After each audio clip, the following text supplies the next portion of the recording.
we've started a school in Ghana. Yeah. 2 water wells in Malawi have been completed, and we're starting an orphanage in Sri Lanka. In the space of a year, that is insane, and that's how you just know that God's hand is on it, because that's insane. Yeah, it's very in a year. mad. Like sometimes I'm like imposter syndrome. I was telling you about. Sometimes it's like this is a lot. I don't know how God has given me the capacity to do this, but He is, and that is how faithful He is. I was so reluctant, and there were even people in my. What made you feel like you had to? I felt like God said to me, think about 16-year-old Zack. All that he had to kind of look up to was, I've got to be a footballer, some kind of rapper, or like a drug dealer, for example, because that is just growing up in London. That is kind of just what people that look like you, that are older than you, are doing. Like, I just want people, like a 16-year-old me, to see someone like me talking about God and thinking, do you know what, like maybe I can explore this God thing, you know? And I thought that maybe that would encourage people that also look like me to think, oh, do you know what, I'm beginning to get this kind of faith. Zack does it, so I can start talking about God as well.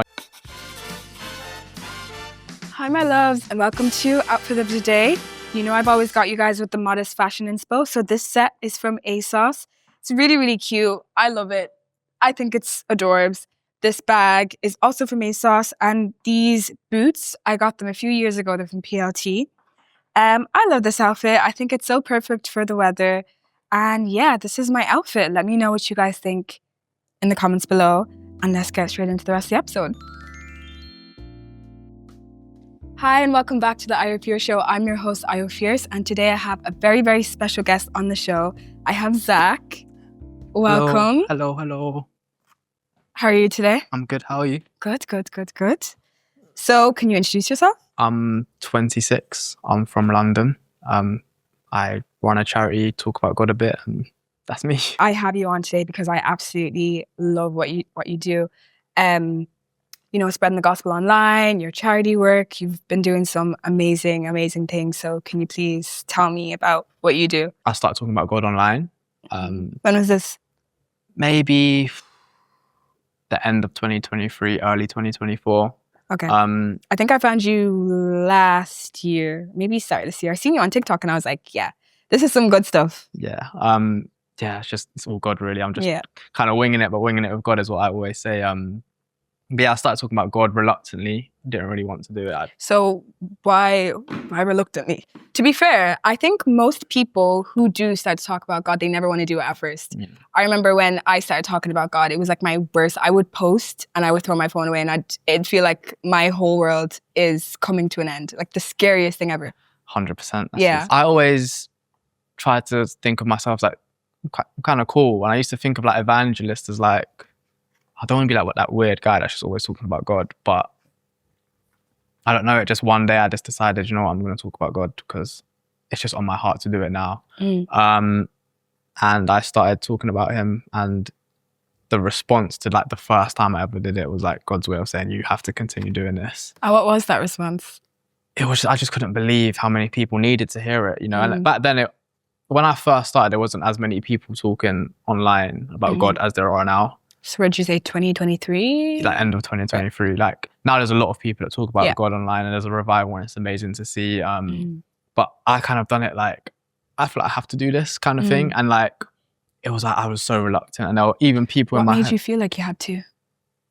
I don't know, maybe the Spirit took over. Maybe I felt like God said to me, think about 16-year-old Zack. Because if I think about 16-year-old Zack, all that he had to kind of look up to was, I've got to be a footballer, some kind of rapper, or like a drug dealer, for example, because that is just growing up in London. That is kind of just what people that look like you, that are older than you, are doing. Like they're either trying to be a footballer, they're chasing girls, trying to be a rapper, or just being a drug dealer. And so I always thought, when I looked up to people, that's all that you see. And you always, as a human, naturally gravitate towards people that look the same as you. You feel like you can relate to them. And that was all that they were doing. So I think I just got to like 23 and I was like, I just want people, like a 16-year-old me, to see someone like me talking about God and thinking, do you know what, like maybe I can explore this God thing. You know? And I thought that maybe that would encourage people that also look like me to think, oh, do you know what, I'm beginning to get this kind of faith. Zack does it, so I can start talking about God as well. And you've seen that as well. There's so many people within like, I don't know if you call it an industry, but like within social media that talk about God now and like have a lot of wisdom. And I feel like you need a lot more of that online. Right. Were you posting anything in specific before that, or was just like? Yeah, my content was a bit different before. I used to talk about like girls and stuff. Really? Like, just so you were into creating content before you decided to create content? I used to post TikTok. It was like me and my friends would post TikToks on my video, but we'd like brainstorm like toxic things that we could say. Okay. So you were a content creator, but just a little. I'd say I guess toxic things. What kind of toxic things? Just things that would like get a response online and would like. Give me an example though, like toxic things in regards to girls. I'd say something like, I don't know, like why does every girl look prettier when you have a girl or something? That is crazy. Just something like that. Just because, crazy. Yeah, but just because, like me and my friends, we've never been like that. Yeah. Which is why, like, when people see my content like that before, but then would meet me, they were like, "You're not like your content." But like, me and my friends used to. Did you have a lot of followers from that before as well, like that kind of content? I think I've gone to like 50 or 60K on TikTok. Maybe. 50K with toxic content. Yeah. Okay. So then it was a switch to quite a lot of people when you switched to. Yeah, because it was like that wasn't me. So me and my friends, we literally had to brainstorm. We're like, because we're fresh. We graduated in COVID. So when we graduated, there was no jobs, there was no nothing like that. So and TikTok kind of came out. I missed the first wave of TikTok. I was like, I'm not getting this app. I've never really been a social media person, so I didn't really have Instagram. I didn't have TikTok. I was like, I'm just not getting these apps. And then I think I just posted one video, which was like every haircut I've ever had or something silly. And it kind of went viral. And I was like, oh, I'll just do more of these. Some of the videos were wholesome. It was like me and my grandma. Then one was like toxic. And it was just like, oh, like let's just do this. But we didn't have no idea what we were doing. We just thought, this kind of worked. And do you have you and your friends that were doing it? Is it just you that's posting Christian content now, or you've all kind of changed? Well, my friend, to be fair, he was posting wholesome videos at the time. So we were doing like a toxic, wholesome kind of switch up thing. But a lot of my friends are growing in faith as well, which is like amazing to see. But the friend that I used to do it the most with, because what ended up happening is we ended up starting like a TikTok agency where we were just helping people go viral on TikTok kind of thing. That's really cool. And this was like 2021, so there was nothing really like it at the time. And we just knew every time we would get a viral video that it would bring in clients for us. So we saw it as a way of like, oh, we'll just do anything and say anything outrageous because we know it's going to go viral. Yeah. And then we know that we can get clients from that, which we like in a COVID era when there's no jobs and I'm just sitting on a marketing degree and my friend's sitting on a marketing degree and we're both kind of like, what are we going to do with this? It was a kind of like a good way to like try and monetize what we were doing. I have a question. So you see how back then you were very strategic with the kind of content you were posting to go viral. Have you ever been strategic with Christian content? No. Have you ever seen Christian content that you can tell like, okay, like they're rage baiting or they're specifically trying to go viral with this Christian content? How do you feel about that? I don't post to go viral anymore. It kind of happens and I kind of have like a weird feeling towards it because I'm like, I want to spread the word and I want to let people know how amazing it can be if you find yourself within the realms of like Christ and like how amazing he is. Like I really want people to understand that. So I try to talk vulnerably. I don't like saying things that scare people off. Sometimes I'm almost too far the other way where I don't want it to just seem like this is a strategy thing. I just want, because I was doing well on TikTok and a little bit on Instagram before I want to talk about faith. Now I want to talk about faith because I can see how much it impacts people. You know, and that's kind of why, I'm sure we'll go into it, but that's kind of why I started the charity because I'm like, how can you live a life that impacts people the most? You know, and I don't want to ever be to a point where I'm creating videos and I feel like, oh, like I'm doing this for the wrong reasons. Like even sometimes I was saying to my friends, sometimes I almost feel guilty because when you're coming up to a milestone, like 150K or something, you're in your head, I thought, oh, like I'm close to 150K. And that's like a good thing on one element. I'm like, it's a great amount of followers to get on TikTok. But then I'm also, sometimes I'm like, let's not care about that though. Like, let's not make it a thing where you're worried about the milestones. And it's a human thing, of course it is.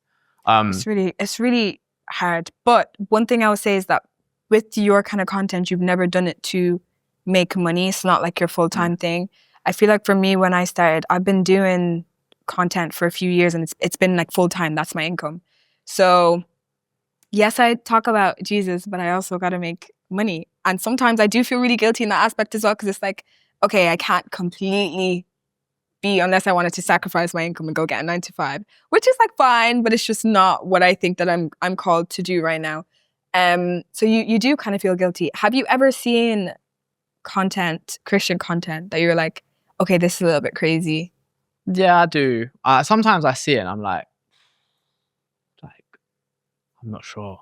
But then it's not for me to say, because I'm not perfect. So where I'm flawed, they may not be flawed. You know, I just try not to judge. I feel like sometimes some people convict people too much. Like I saw one guy making a video about like, oh, you shouldn't be watching Netflix shows. And there was also one video that I saw which was crazy. He was breaking down like a Christian song, and he was saying why this song, you shouldn't be listening to this Christian song. There's a Christian song. There's a Christian song. That's crazy. And I remember looking at it and thinking like, I understand what he's trying to say, but imagine if you're like 2 weeks into your faith or something, you see that video. You're like, wow, this is like, intense. Yeah, and you're like, you're still watching Netflix and you're still listening to secular music, as that's what happens when you're new in your faith. And it's, I feel like with me, I slowly I started to understand, right, okay, this might have to go, and it comes with sacrifice. But I think to myself, I, at the beginning, was getting almost convicted for listening to a Christian song. I would have been so scared. So sometimes when I see content like that, I'm like, all right. But then that might hit someone that really needs, they're at the stage of their journey where they really need to cut out all distractions and really focus on God and not just be uplifted by the worship of like a good song kind of thing. Everyone's at different stages, so I don't like to judge what people's content is. Online, you have to be very careful with how you evangelize, because you don't want to scare anyone off. Right. You know, when you're in person and you have fellowship calls and you're really close with someone, then I can start saying to my good friend, you're trying to take your walk with God seriously. Yeah, like private conversations, You can't be going outside to these clubs, or you can't be drinking alcohol every other night kind of thing and doing all these things.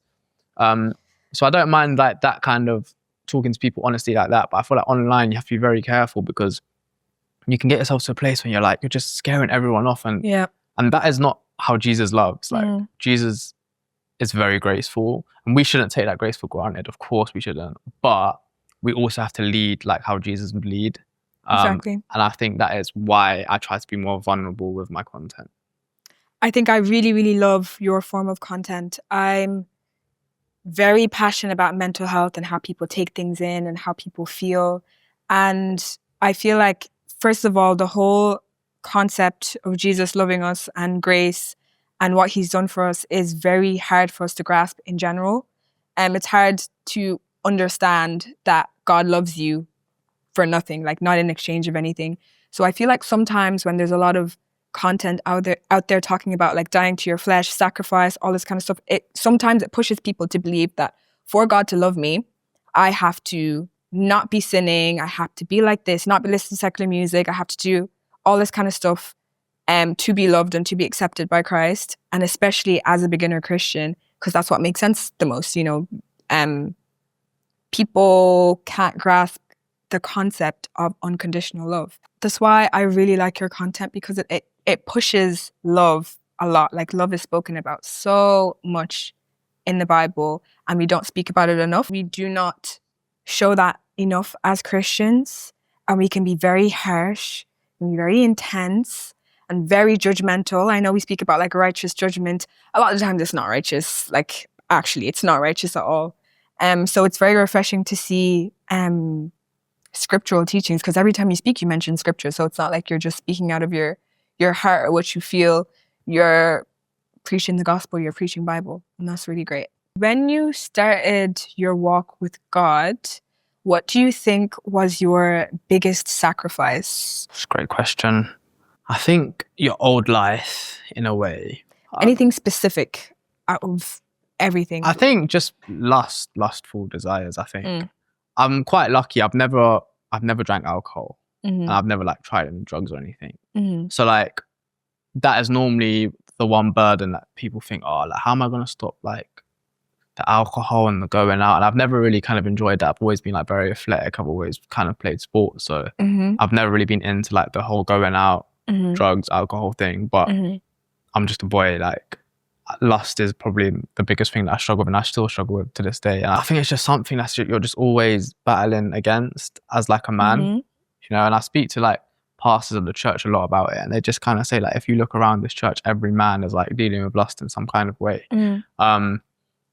Yeah, that is definitely the hardest thing for me. And I think it's like a total, like you're totally trying to pure your heart, and you almost feel guilty like every single thought that you get, but then you're trying to be a man as well. Like how can you like balance them two things? I do find that the most difficult, because like sometimes I'm really strong and firm in my faith, and I'm like, yeah, this is a great day today. And then other times like you're just lustful, and like you can feel your mind shifting. And I find there's a difference in music that I listen to as well. I feel like because I'm just like, I was brought up on like R&B and soul, you know, so that's another thing that I really struggle to completely stop listening to. And then when I'm listening to like soul music, like an old Luther Vandross song or something, even he's talking about like being outside, and I'm just like, but then I almost sometimes feel my own mind, like I can understand when my mind is in secular mode and when it's in faithful mode, and I understand that when I listen to music, it really affects it that, really does affect that a lot. And again, I think that's just about self-awareness, because sometimes you wouldn't be able to understand why you're feeling these lustful desires, but Absolutely, I know I understand within myself that it's because I've been listening to that Luther Vandross, or I've been listening to that Usher yesterday, you know, and then I understand, all of a sudden on the train, I'm just looking at it a little bit different to how I was looking at it yesterday, kind of thing. And that's probably the hardest thing for me to this day still. Fair, fair. Do you think that this whole boys will be boys mindset is very present in the church, especially when it comes to lust? I think so, yeah, but you have to be held accountable. But I think that's why community is so important as well. Like, I don't think, sometimes I feel like people look to the wrong things, and sometimes, like with me personally, I know that there's pastors, there's these people, but the people that are going to hold me accountable are my friends. You know, my friends are very honest with me as I am with them. So when I'm maybe acting out of character, or I'm acting in a way that I shouldn't be acting, my friends will tell me that, and I'll tell them that. I think that's just so important, because there shouldn't be a thing of boys will be boys, because you should lead in a way that doesn't hurt anyone anyway. So if you're just being a boy will be boy kind of guy, you're going to end up hurting someone along the way behaving like that as well. I think what happens is, as a guy, you kind of so focused on like the darker parts of lust, which is like sexually and stuff like that, that sometimes you have to understand that, but just almost nonchalantly treating a woman in like a nice way when you know that it's not going to be leading anywhere, and leading them down like a, they're also things that you shouldn't be doing as well.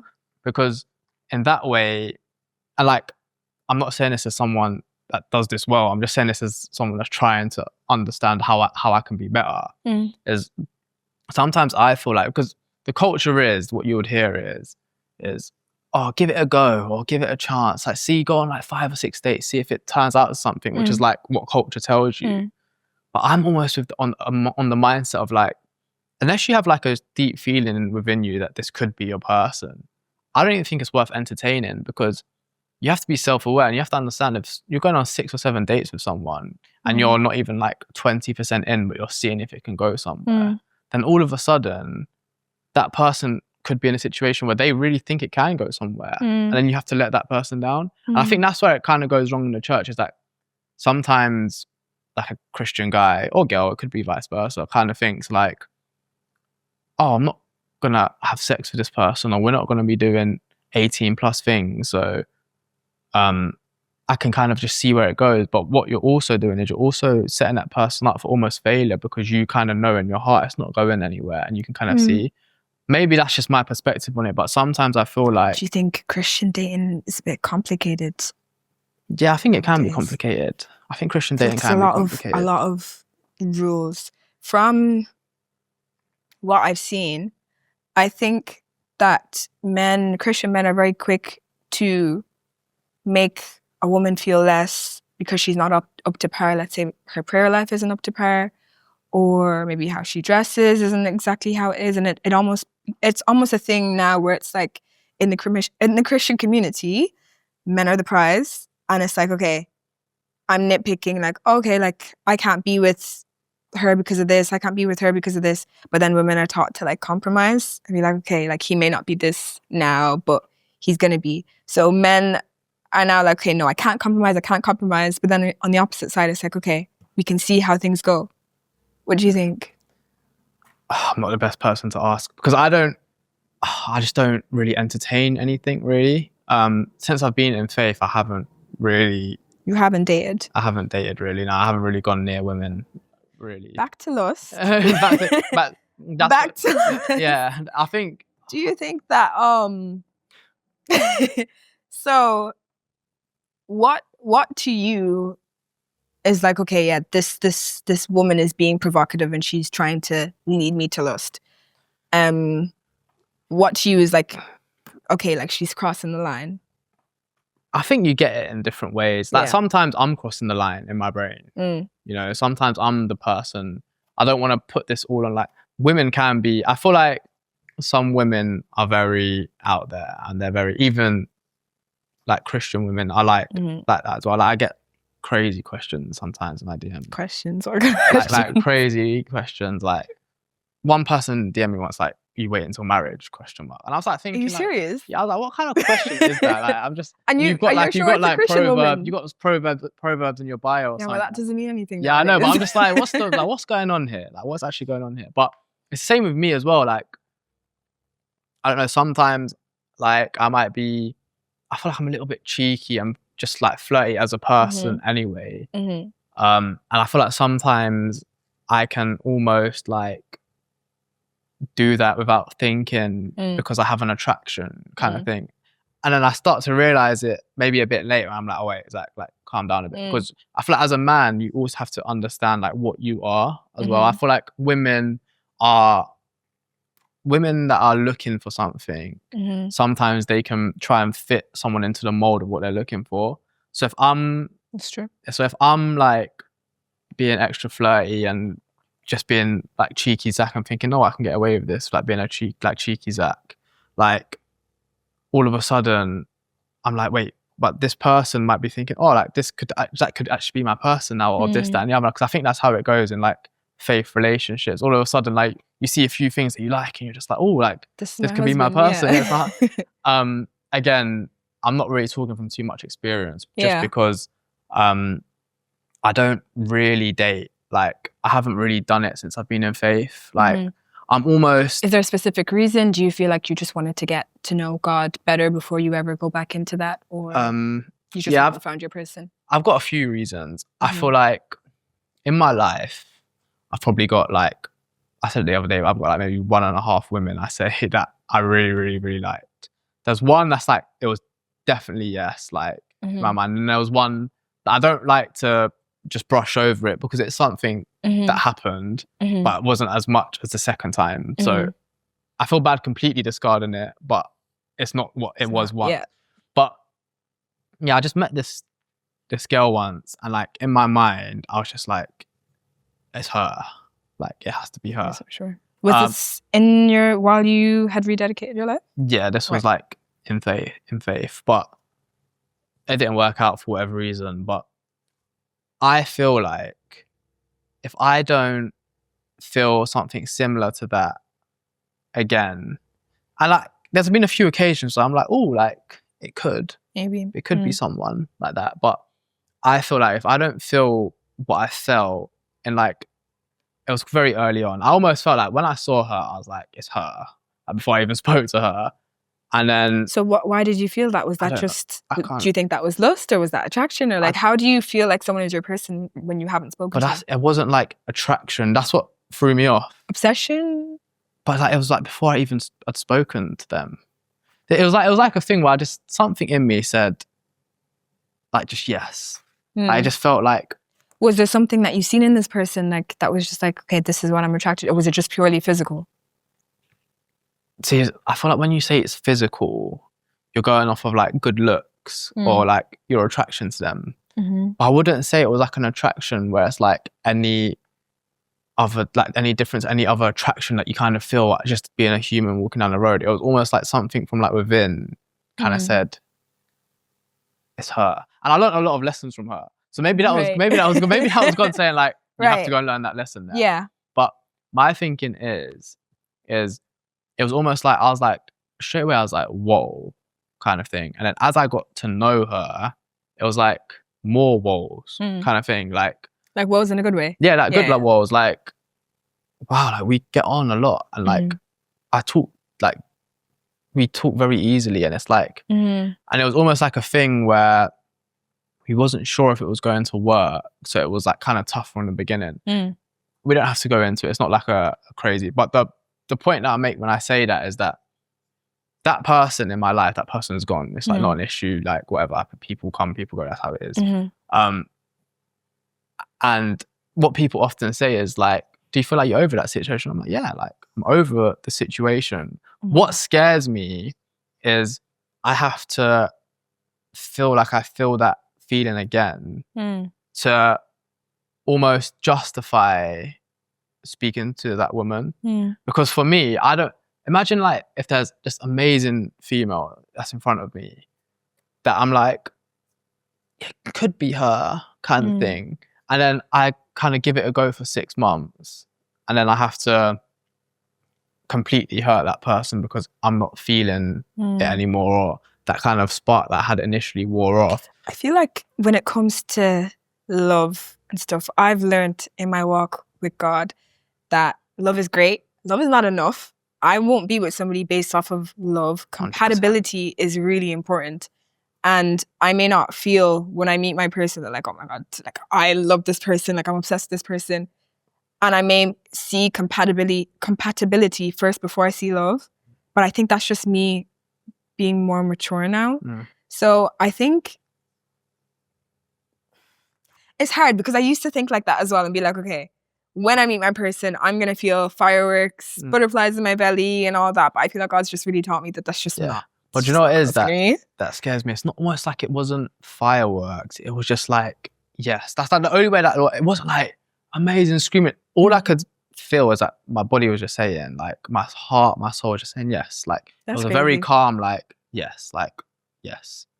And you'll probably feel that again when you meet your person. But I feel like if I don't feel that kind of like, yes, I almost push everyone away until I kind of get that confirmation again, which could be right, could be wrong. But God knows you. And if he knows that's how you are, then you probably will feel. He'll give you that confirmation. Like, I hope so. Yeah. Because I feel like in my mind, imagine if I'm kind of like 20%, kind of could be that person. And I go and spend 6 months trying to figure out if it is that person or not. Yeah.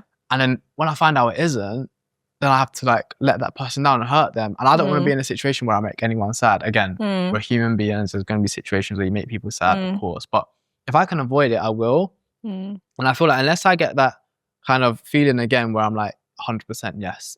Even if it doesn't work out, at least I know I stay true to myself rather than like trying to force something because, you get on with someone or you're attracted to someone or you like their prayer life. So you kind of try to build that person. I do feel like that feeling of like, yes, could go. And that feeling, and that's when it comes to like really working on things. So I do think there's an element of that as well. It's like I always say my relationship with God is very much like sometimes the fire is there and I don't have to do nothing and you just love Jesus so much and he's so amazing, which he is. And there's other times when I'm really struggling to pick up my Bible and I'm really struggling to like pray and like life's busy. So I'm just like, I'm getting home late. I'm like, and that is when you have to actively make time to be there with Jesus. And I feel like that is how it should be once you're in faith. You have your testimony, which is meeting the person. You have your moment where you're like, all right, I feel like this is my person. It's all lovely. It's all amazing. But when the times get tough, just like it does in faith, that's when you have to open up your Bible. That's when you have to work alongside that person to make things work. Absolutely. Um, Absolutely. I- Have you, sorry to cut you off. that's Have right. you ever had a moment in your walk with Christ that you feel like you've been extremely like over the top, over religious, over righteous, to the point where where it wasn't good? It's a great question. I don't ever feel like I felt like it wasn't good, so maybe Mm. I haven't. I always feel like I really cherish the moments when I feel Jesus close to me, and I feel my faith feels at its strongest when I talk about him. So that's why I feel like I talk about him so much. But over religious, as in obviously religions, I know we're more into relationship. But over religious, as in like, let's say you wake up one day and you're like, okay, I need to go tell everyone that if they don't accept Jesus, they're all going to hell right now. Like doing crazy over the top stuff where it's like you're so burdened that you do extreme things. Have you ever been there? I'd say no, I haven't been there. Okay. I fair. feel like I'm very chilled as a person anyway. And I probably beat myself up sometimes too much if I feel like I'm not walking in line with what I feel like God's asking me to do, or if I feel like I've sinned, I do like beat myself up quite a lot. That's probably the negatives of it, because you shouldn't have to beat yourself up, because that's not what Jesus would do. He would educate, but I'm probably too hard on myself. So I'd say I'll go that way. Why do you think you're too hard on yourself? Do you ever feel the pressure of you being in the public eye that you have to be perfect for the people who are looking at you? Yeah, I do feel like that. Yeah. Not perfect. I feel like, imagine if like I did something wrong, like terribly, which we all do. And like someone that had given their life to Christ after watching their video felt discouraged because of it. I kind of feel that pressure. Because there's so many, like I was in church, there's saint worship nights, they're in Hackney, and I go to them. I go to every single one pretty much. Yeah. I walked in there once, and as I walked in, there was a guy, and he literally saw me and he looked at me like that. He was like, "You're gonna think that this is crazy, yeah, but I literally saw your video like 2 days ago, and it made me just pick up my Bible, and that's literally why I'm here today." And I was like, "That is so amazing! Like, that is literally exactly why I do it." He didn't say that it's anything. He literally said, "Because of your video, I picked up my Bible." And I thought, that is, imagine if he saw me and I was like in a rush, or I couldn't talk to him, or I didn't give him the time of day, and it almost kind of makes him not want to pick up his Bible again. Not because he's picking up his Bible because of me, but if I'm the reason you take your first step towards the Bible, and then the Bible does the rest, because that's how it works, you know, then I've done my job. I've planted enough seeds.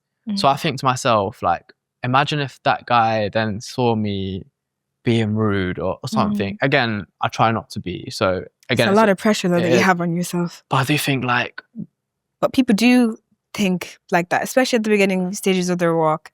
They associate Christ to the person that kind of introduced them to it. So then they hold that person up to a really high, not realistic standard.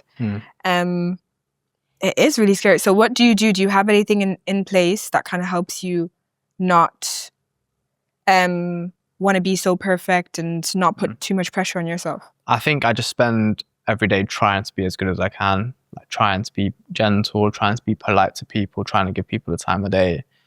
And then it makes me, when I do eventually mess up, if I mess up, it allows me to kind of, all right, you're doing okay. Yeah. You know, I've had that a lot recently where I'm almost like, you're doing okay, Zach. Like, you're doing okay. Like, you're doing a lot. You know, like, I say this in our fellowship calls as well, because we do fellowship every Thursday with Souls and Souls. And I say, like, don't ever think that Zach won't let you down. Like, Zach will let you down. I name other people in the call. I say, this person will let you down, this person will let you down. Jesus won't let you down. That's really good. So when you look at me, look at me as like, oh, like, he talks about God really well, but he can still let me down, but Jesus won't. That is kind of like what I've tried to do, because I don't want no one to put me on no pedestal. Like, there's nothing special about me. All I do is I'm able to articulate how I think about God, and I don't really care what people think whilst I do it. That is pretty much the biggest gift that I have, is that I don't really care what people think when I talk about it. And I think that is probably the best gift that I have over everything, because I think what stops people talking about God is they feel like they're not qualified. You feel like people are going to judge them. Either faithful people are going to judge them, or people from their old life, their worldly secular life are going to judge them. And I feel like that's what puts people off really talking about God. Whereas me, I'm at a stage where I'm like, do you know what? I'm just going to talk about God. Like, I was a bit shy at first. I didn't want to be seen as like a religious weirdo at first, but I don't care now. Like, I'm so happy to talk about God. But you still did it regardless. What was the process of you doing something you really didn't want to do because you knew you used to do it? Probably just the most obedience I've shown in my life, probably to this day. It was. Did you have anybody who was like kind of helping you or pushing you to it, or like? Not like I've got good friends. I've got good friends. So my friends would always. I know my friends, my close core, would never judge me for anything. So I knew that nothing would change in my relationship with them if I started doing this. You know, and some of my friends were in faith as well. Like my friend Jacob, I mention him a lot, but he's the guy that kind of got me into faith. That's really good. Shout out Jacob. Yeah, shout out Jacob. Love you, man. But all my friends, like some of us are in faith, some of us are in the beginning of the journey, some aren't in faith. But I'm able to be very open and talk to them about my faith, and they are very receptive to it. You know, it's not a thing of like, I don't talk about faith with my friends. Like, I'm always mentioning it in the group chat, and I'm always saying it here and there and stuff like that. And sometimes you could do it in a funny way. If like one of my friends that's not in his journey at the moment is going to a club, I'll just do a little Jesus is watching or something. Just a little plant of a seed kind of thing. But I can say them things, and I know my friends are not going to think it's weird or a bit over the top. Like, we don't shove it down. I don't shove it down their throats kind of thing. Have you ever felt underqualified to share the gospel? Yeah, every day. Yeah. Every day? Every really? day, So it's a continuous thing. Yeah. So what kind of pushes you to still do it regardless? Because I know that Christians are actually very critical of Christians. They are. So they can easily tell you, no, you got that revelation wrong. That's not right. Do you just kind of have that mindset of like, listen, whatever happens, it is what it is? I think, again, this is where I'm very blessed, is that I don't create content to like build followers. So if I lose followers or get cancelled or whatever it is in terms of like, oh, like he doesn't know the gospel that well, I don't really care, because I'll just carry on doing it tomorrow because it's how I feel inside. I think this is the best part about talking about God, is that the only person that's going to cancel me is Jesus. And he's not graceful. Even going to. He understands what I feel like. Jesus knows my heart, and he knows that I'm not doing it for like fame. Like, I feel like I'm very confident that Jesus doesn't think I'm doing my online evangelism for fame. I'm very, very, very confident in that, because I know that I'm not. There's other things that I feel like sometimes it's like performative for Jesus that I do, which would be like, I don't know, like sometimes I try to put my hands up when I'm worshiping in the church, just because I feel like that's what Jesus would want me to do. And I feel like Jesus... Do you speak in tongues? No. How do you feel about that? Do you think you want to, or? Like, sometimes when someone's next to me doing it, I'm thinking like, oh, like I kind of have a little twinge here, but then I haven't really explored it yet. Maybe one day.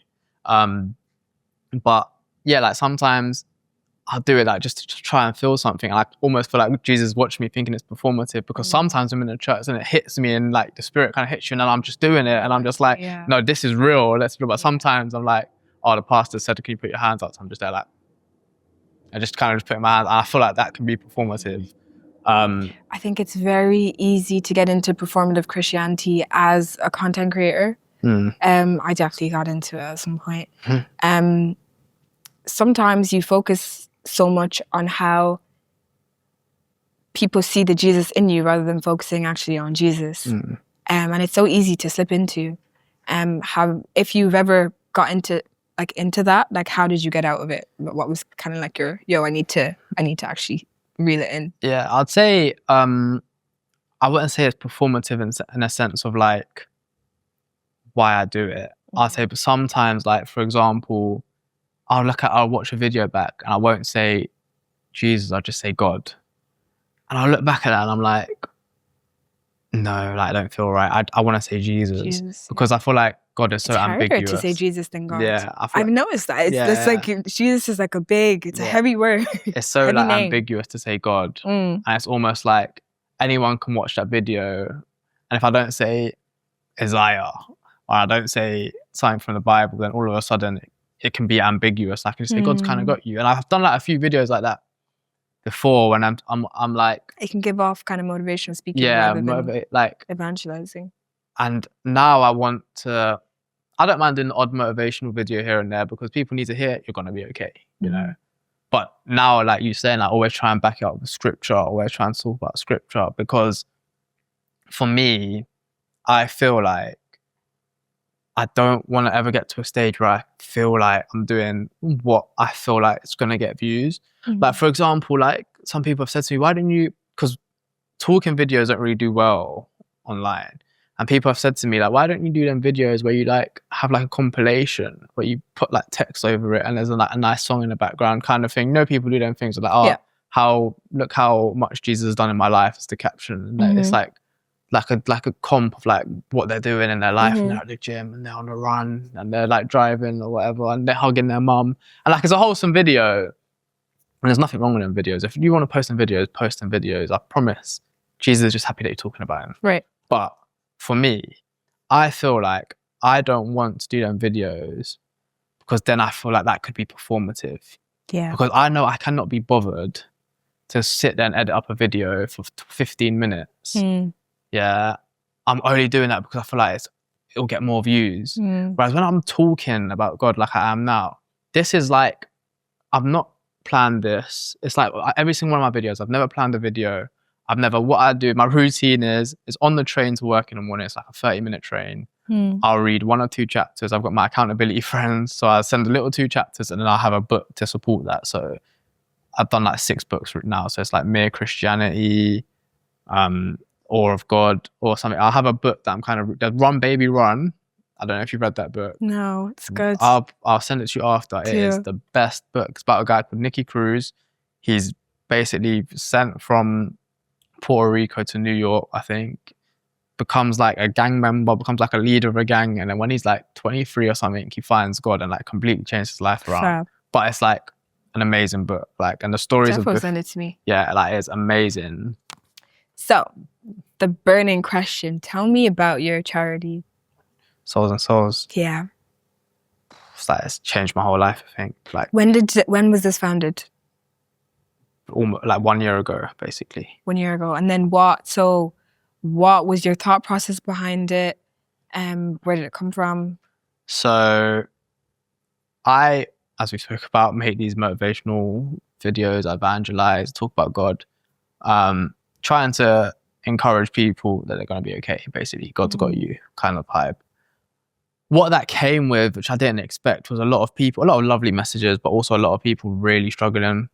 Like a lot of people like, I want to take my life kind of like messages. Messaging you. Yeah, them kinds of things. Like that is, it's crazy that they felt comfortable enough to tell you, but that must be so insane to open up your phone to be like, okay, what do I do? It's proper intense. Like, yeah. And what were you feeling? Like, what did you do? I don't know. I remember I spoke to one person, I kind of replied to it and I didn't feel like equipped to say like, because I don't know about you. So if my friend said that to me, I could name all of their family members by name. I could say, look, your mum loves you, this, that, all of these things. And you know their life story. So you kind of know if they've got a dad that's a bit distant, or you know if they don't talk to their mum, kind of thing. So you're very equipped to talk to someone through that if you know them and you love them, you have a relationship with them. I just felt like I'm not equipped to talk to anyone. Like anyone online that messages me, I'm just not equipped to try and talk you through like what you're going through. So I thought, what helps me? Like, I think I mentioned I'm from a very, very sporty background. So I've pretty much played football at like a relatively high level my whole life up until last year. I've always exercised whenever, like, if I'm having a bad day, I will run and I'll feel better. As I grew in my faith, I'd also read my Bible, I'd pray, I'd go on a run whilst listening to worship music. These are the things that I kind of do that help me. So it's exercise and God-based. So I thought, how can I create something that makes these people that might be feeling alone, feeling sad, how can I create a space where they can come and just talk about that? Rather than me just being like a keyboard warrior trying to help someone, I can create something where people can come to.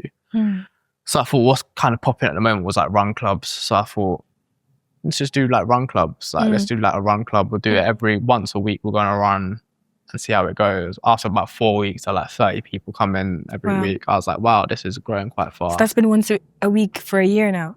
Yeah, but we stopped the runs so it's a bit of a process. I don't like the persona that come with run clubs. Like, I see some of these run clubs, I'm just like seeing guys with like these shorts on that are just so tight, and I'm just like, what is going on? Like, I don't know. Like, I see the videos, I'm not sure, and I felt like it got to a point where some people were potentially coming for the wrong reasons. But by then we'd already wrong reasons by. Sorry, I don't know nothing about. I'm not a runner. I wanted it to be like a really wholesome, safe space for people to come to.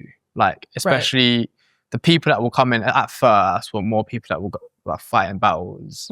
As it grew, then it starts going viral here and there on TikTok, and a lot of people start talking about it. Like run club reviewers come and they come and run, and there's run club reviewers. Yeah, run club. Oh, okay. And like they post the videos, and that makes people want to come because of them types of reasons, which is completely okay. I don't have no problem with that. But I felt like people were potentially coming for the wrong reasons. Again, I'm not in control of that. But I just felt like, let's just stick to the hikes for a bit. Pause the runs, because the runs also are quite difficult to plan because they started getting really big. Like we get on the hikes now, we get like maybe 270 people on a hike. Wow, that is. And so do you have other people that you co-founded this with, or? So I'm the founder, but my friends started helping me out, and now we're all like trustees in the charity and stuff. And like, I don't say it's my thing. I just say it's God's thing, and I've got amazing. A lot of people. Has that ever made you feel overwhelmed? How many people? It is a lot of work now. It's like a whole charity, and we, as a charity, so the charity's mission is twofold. So it's to help people with their well-being and mental health in the UK by doing these things like runs, hikes. We do workshops. We do things like women's self-defense class. Today, even that's incredible. Wow, I didn't know that. Yeah, I came from. We done a class where we sent a professional netball player, Ellie. She's really cool. We sent her to a school to teach the young kids netball. That's amazing. What? Yeah, so they're all the things that we try to do within the UK, and then we use all money that we make to help with infrastructure around the world. So we've started a school in Ghana. 2 water wells in Malawi have been completed, and we're starting an orphanage in Sri Lanka. In the space of a year, that is insane, and that's how you just know that God's hand is on it, because that's insane. Yeah, it's very, very mad. Like sometimes I'm like imposter syndrome. I was telling you about. Sometimes it's like this is a lot. I don't know how God has given me the capacity to do this, but He is, and that is how faithful He is. And like even within the community, so it started off as like I wanted it to be like faith based, but then all different types of people will come in. I was like, I want this to be a safe space for everyone, but we have a fellowship community within that. So that's got like maybe we have like I think 2,000 members now as part of the charity, but within our fellowship community there's like 250 of us. Sorry, can you repeat those numbers? So there's 2,000 members. 2,000 members. Yeah. 2,000 members. 2,000 members, which is a bit scary. That's a lot. And we have. And how many leaders? There's 8 of us. Well, 7, because one's my mum, but I don't give her no rules. She's just like a trustee on the piece of paper. And then we've also got a lot of volunteers that are coming now. 2,000. And you said 250 for the fellowship. There's 250 people in our fellowship as well. That's crazy numbers. Yeah, it's nice, very, very crazy. But when we do this hike, so every hike we book 2 coaches, which is 100 people, and then we allow people to self-travel if they live near and stuff, so they don't have to come all the way to London, Victoria, and then go again. But I feel safe because I've got my 6 or 7 trustees that are coming.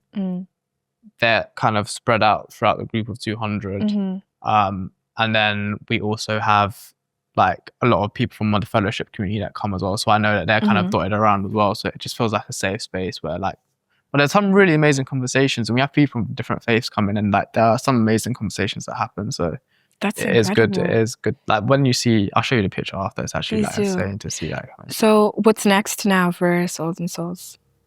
I just want to continue to do like meaningful things. Like we do these big, massive hikes, and I feel like they're amazing, but they're not as intimate. And I'm sure they're intimate for people because the 200 people kind of split into groups of 10, and they kind of just walk up this mountain kind of thing.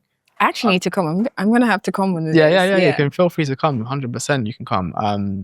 I'll invite you. God's hand is in it all. And I think next, I just want to continue to do these projects abroad. Because like when we done the school in Ghana, like there were people messaging saying like, because what essentially happened with the school in Ghana is they started building it, and they weren't able to finish it because the woman that started it passed away. How did you find? Do you do a lot of research on these things? How did you find this school? Yeah, so I researched a lot, but then the Ghana school's actually lucky because my mum. So I'm very mixed heritage. So my mum's Ghanaian and Grenadian, so she's African Caribbean, and my dad's Spanish and Greek Cypriot. Okay. So I'm mixed all over the place. But my mum knew someone from Ghana that was really struggling and reached out to me. And I was like, yeah, we can do some stuff there. And it's kind of like Malawi, we knew a guy that had done work in Malawi. So that's where we managed to build the 2 wells there. I need to go there to visit them as well. And a lot of our members and a lot of my best friends are Tamil, which is in Sri Lanka. So that's why our next project is in Sri Lanka. But I just want to like, the more I have a fire for it, the more I just want to help so many people out. Like, I just want to keep helping. Like, it's literally incredible. Exactly. Like, once you feel it, like the impact that you can have, it's impossible to stop. It's almost like an addiction of like, I just need to help someone. Because sometimes I find myself sitting at home just comfy with my heating on, and I'm just like watching TV with my mum. I've got my warm food in front of me, and I'm like, there's people that don't even have that. Like, it's winter outside. I had to walk from the station to here. I was freezing. There's people that have to sleep outside. Yeah. I think I feel things really deeply. I'm like, that empathy, there's probably why I'm able to do these things. But it's also... You have a heart for these things. You're destined for these things. That's incredible. I want to say a big thank you for your yes and everything that you do and all the people that you impact. And I'm really excited to see what God does with you and for you. I know things are just going to be 1,000,000 times greater, and I'm excited to see that. Is there anything that you would tell your younger self or to any young people in general? Trust God.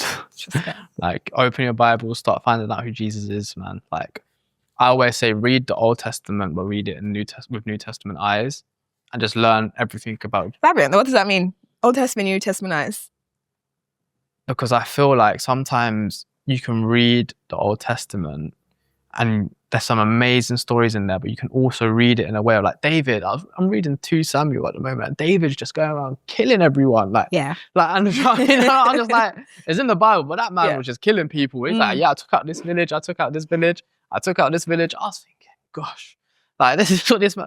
And he's like, the Lord told me to kill this whole tribe. And I'm like, wow. Like, but I feel like I'm a Jesus guy.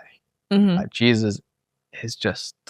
I can't talk about him. Like, when I talk about... I always say, I can't put into words what my parents mean to me, my mum and my dad. Like, I can't even speak words that can... Like, even now when I'm trying to put into words what my parents mean to me, I can't. And it's the same with Jesus now as well. As I learn about him more and I see what he does in my life, it's like, I can't put into words how much I love them. Like, Jesus, my mum and my dad, they're like, and I feel like the more that you learn about Jesus and you learn about what his heart's like, because you can read the Bible, and when you read the Bible, you're almost sitting there like, I'm never going to be enough for this. Like, and then it's almost kind of comforting because you're just like, all of these people in the Bible, they're so flawed. They're so flawed. Like, very flawed. And then you just got this Jesus guy that just comes and goes, no, but I'm dying for you. It's calm. Like, and like, when I think about it, I'm like, but I don't deserve it. Do you know? And it's like, now I see what like Jesus has been able to do in my life, and I'm like, if Zack 4 years ago looked now and said, you built 2 water wells in Malawi, like, insane. Like just that in itself, like, I think to myself, like, only Jesus could get me here. like only Jesus. People say it, like people pass it, oh, only Jesus and Jesus. But like, I think this is why I'm so passionate about talking about him, because how he's been able to transform my life. And not only that, like, I've got friends that I never thought would be in faith asking me questions about faith now. Mm. And my friend said, oh, like, where can you get a Bible? And I'm just like, but never thought I'd hear it from you. Like, where can I get a Bible? And then I think about my own journey, and I like host fellowship sessions on a Thursday. I was like, I'm the guy that was like, at school, if the teacher's like, I'm gonna start picking people at random, I was like this. I was like, you better not pick me. And now I'm like standing in front of like people in a church doing like a Q&A, and I'm like, how on earth have I ended up here? Like, it's only Jesus. I hate public speaking, which is why whenever I get a public speaking opportunity, it's because of Jesus. That's always like, oh, a church. Like the 4 times I've done big public speaking, like in front of a lot of people, has been to talk about God. I'm like, only Jesus would make me do this, because he knows I hate it, but I can do it for him. You know, if like you asked me to do public speaking about anything else, like I love football. If you told me to stand in front of 200 football fans, I'll be stuttering. Like I don't know. Like I'm very big on Jesus. So if I could say anything to young people, I'd say read the Gospels, find out who Jesus is. Once you understand who that is, then read the Bible. And then you can read the Old Testament through like how Jesus would view it, you know, because I think the Old Testament is amazing, has some amazing stories. Absolutely. And you need them stories, and it has the teachings, the old school teachings of the type of human you should be. So you should strive to be how the Old Testament teaches. Absolutely. But then you realize it's very difficult to live up to that standard. So strive to be the Old Testament, and then when you fall, know that Jesus catch you. That's basically what I say. That's so good. So, incredible. This has been an amazing conversation. Thank you so much for coming on. And we are going to move on now to the next segment, which is declarations for the week. Welcome back to Declarations for the Week, a moment where we speak life over our days ahead. This is our time to declare God's promises with confidence, so repeat after me. I declare that my mind is being renewed day by day. God is reshaping harmful patterns of thinking and replacing them with truth, wisdom, and clarity. I declare that fear has no authority in my life, anxiety cannot control me, and worry cannot dictate my future. I declare that I release every heavy thought and every anxious burden into God's hands. I do not carry my struggles alone.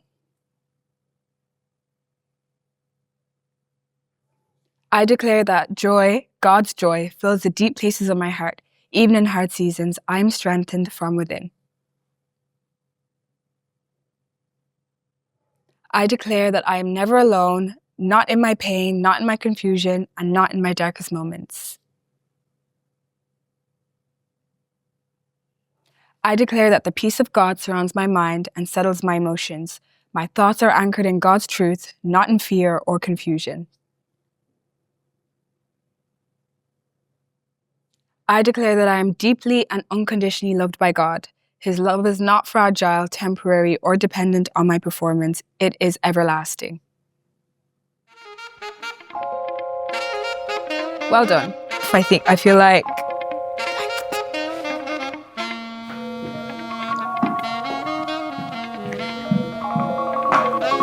Oopsie.